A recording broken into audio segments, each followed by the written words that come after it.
Hello, guys. Welcome to a Moment with Wisdom Grace.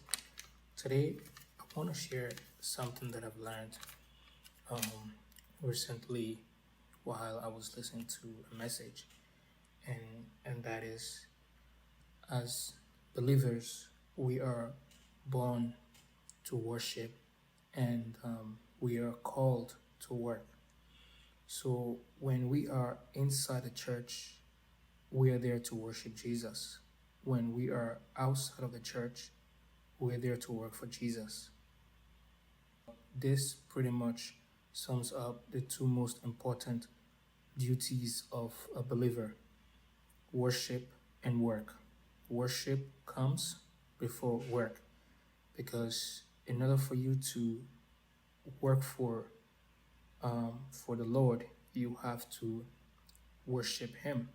It is through your worship experience you're more effective to work for Jesus.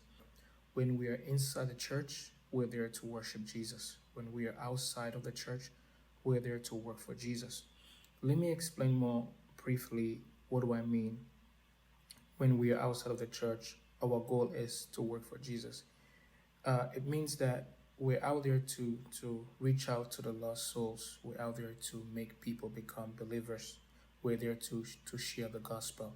That is the commission for every believer. You don't have to be an ordained minister in order for you to share the commission gospel. As long as you believe in Jesus, you are His disciple, and you have been called to go to all nations and make disciples on behalf of Jesus. That's what I mean by when you are outside of church, your mandate is to work for Jesus by sharing the gospel to unbelievers to make them believers. So when you share the gospel to unbelievers and when they are converted into believers, when they come inside the church, their mandate is to worship Jesus, to worship whom they have heard about, to worship whom they believe. And just to conclude this moment by sharing what I've learned, our goal as believers when we are inside of the church is to worship Jesus.